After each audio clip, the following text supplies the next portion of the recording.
The last 5 years have served to highlight the extent to which Vietnam's health sector is in transition. The country is experiencing epidemiological and demographic shifts towards a disease burden characterised by NCDs and an ageing population more prone to chronic conditions. NCDs are now estimated to account for 73% of the total deaths in Vietnam. The proportion of elderly population aged 60 years and older reached 9.9% of the population in 2011, and it is expected to take Vietnam about 20 years to move from an ageing to an aged population. Rapid urbanisation is also contributing to changes in lifestyles and behaviours, creating new pockets of poverty and new health risks and hazards. These factors are compounding the challenge of NCDs and the provision of services for chronic conditions. Emerging and re-emerging infectious diseases continue to pose a threat to the health security of the country and the region.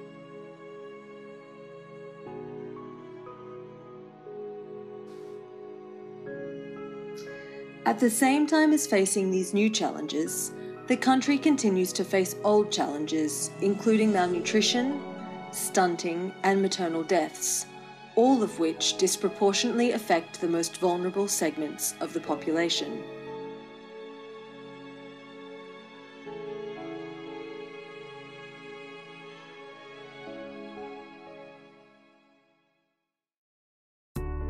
Yet the past 5 years has seen the Ministry of Health, with support from development partners, make significant progress to implement the 5-year health sector plan for the period 2011 to 2015 and the 7 major tasks of the health sector. These tasks focused on health financing and universal health insurance, the strengthening of the grassroots health network to ensure equity and reduce hospital overcrowding at the higher levels of the system, and the development of human resources for health. During this same period, Vietnam has worked hard to accelerate efforts towards the attainment of all 5 health-related MDGs. It has already made trailblazing achievements and been recognised globally as one of the 10 fast-track countries in the achievement of the MDGs, particularly for its progress in reducing maternal and infant deaths. It has also achieved its malaria, TB and HIV targets, with remarkable reductions in the prevalence of these 3 diseases. The resolution on MDG acceleration requiring that the MDGs be prioritised at the local level, especially hard-to-reach areas, reaffirmed the centrality of the health-related MDGs to the country's socio-economic development agenda and goals beyond the 2015 target date. Over the past few years, Vietnam has also made significant strides in moving towards universal health insurance. One key achievement was the revision of its health insurance law to increase coverage of the poor, ethnic minorities and other vulnerable populations, as well as the informal sector. The revised law has demonstrated Vietnam's commitment to universal health insurance coverage as a means of achieving universal access to healthcare services for every Vietnamese citizen by 2020. Health insurance coverage is now close to 75%. Vietnam is also revising the design of its benefits package to be covered by health insurance for greater cost effectiveness in the use of health insurance funds and to better respond to the needs of the population. The country has made significant progress in reforming its grassroots health system, giving special emphasis to ethnic minority populations and those living in hard-to-reach areas with lower levels of socio-economic development. The grassroots network, meaning the system of primary healthcare facilities and institutions located within a district, now covers the entire country. The physical infrastructure of many facilities has been upgraded, and the grassroots health workforce has continued to grow over the past 5 years. The quality of the health workforce has also improved, including in the most disadvantaged regions of the country. This has helped to address the challenge of hospital overcrowding at the higher levels of the system. Efforts have also focused on improving the quality, quantity and distribution of human resources, as well as the attitudes of healthcare staff towards patients. These reforms are also helping to tackle the increasing burden of NCDs by ensuring that services are provided in a way that is convenient for patients and cost-effective for the system. With regards to its obligations under the international health regulations, in June 2014, Vietnam reached a milestone in global health security, fulfilling all IHR core capacities through the implementation of the Asia-Pacific Strategy for Emerging Diseases. The Ministry of Health has consolidated national capacity and international cooperation in order to undertake prevention, surveillance, early warning and rapid response to emerging diseases and other public health events. In February of 2015, the Emergency Operations Centre was established with the support of partners. It serves as the command centre of the MOH for coordinating the emergency response to public health threats, and it reflects Vietnam's commitment to protecting the health of the global community and the implementation of its own commitments under the IHR. Vietnam is also one of 31 countries actively participating in the CDC's Global Health Security Agenda. This agenda is focused on preventing and reducing the likelihood of outbreaks, detecting threats early, and responding rapidly. As part of this agenda, Vietnam has helped to advance multi-sectoral collaboration and One Health to strengthen coordination between the interconnected sectors of animal and human health. In August 2015, Vietnam co-hosted a conference on zoonotic disease control as leader of the Zoonotic Disease Action Package.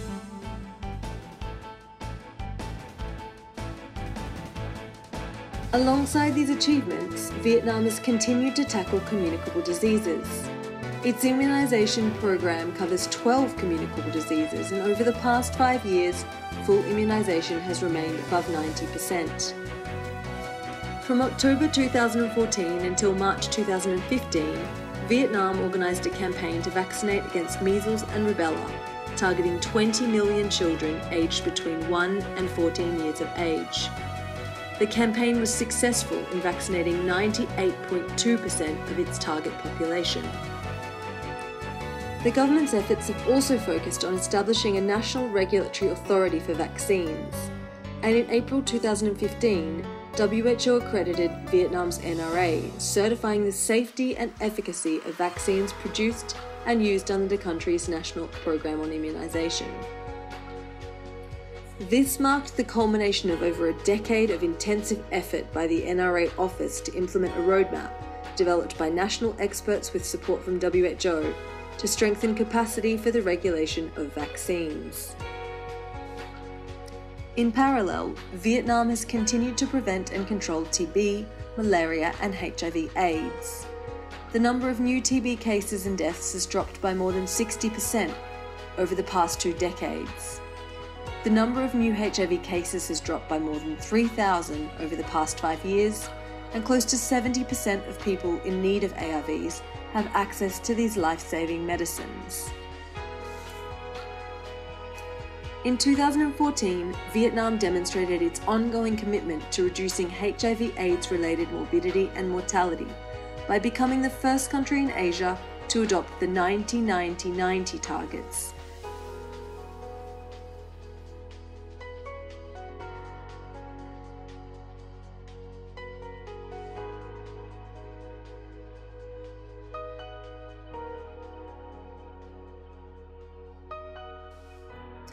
The last 5 years have seen important progress in NCD prevention and control.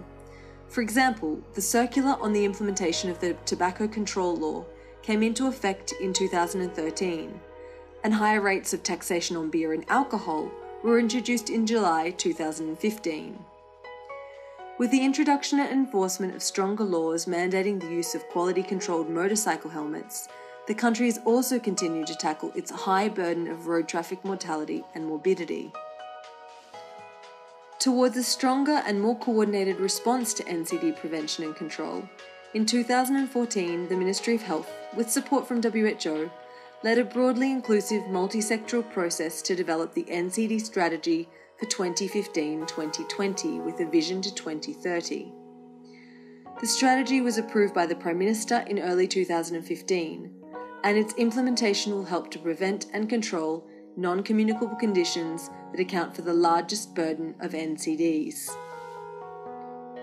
The country has also made big strides in the areas of pharmaceuticals, food safety, essential health technologies, and medical equipment.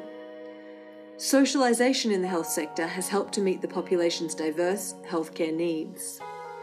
While those who can afford to pay for additional services are benefiting most from socialisation, other beneficiaries also have greater access to high-tech services, since many are reimbursed by health insurance. At the same time, a stronger regulatory framework for the implementation of the socialisation policy is needed. In the global health diplomacy arena, Vietnam has also strengthened its position as one of the region's leaders over the past few years.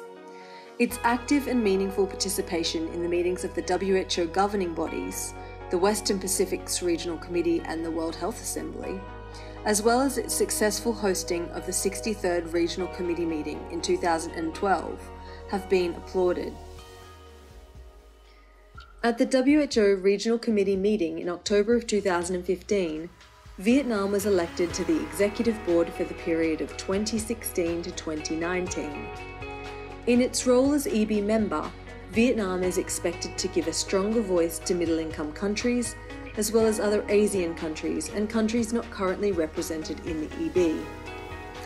In September 2014, Vietnam successfully hosted the 12th ASEAN Health Ministers meeting, and in recognition of the role of UHC in the development of the ASEAN community, Vietnam led the organisation of the high-level side event on UHC during the meeting. The session focused on ASEAN countries' efforts to cover their entire population with health insurance, in the context of the challenges of growing economies and the need to address persistent health inequalities among the vulnerable populations and those living in geographically isolated areas. Vietnam is now the current chair of both the ASEAN Health Ministers meeting and the ASEAN Senior Officials meeting on health development, and Vietnam is leading a number of initiatives to strengthen health cooperation among ASEAN countries. For example, in follow-up to the 12th ASEAN Health Ministers meeting in Hanoi, the ASEAN +3 health ministers met in Bangkok in December 2014 to develop and agree upon a joint statement on Ebola preparedness and response. In July of 2015, they discussed the issue of MERS-CoV, and all 13 countries endorsed 5 concrete commitments for enhancing preparedness and response to MERS-CoV.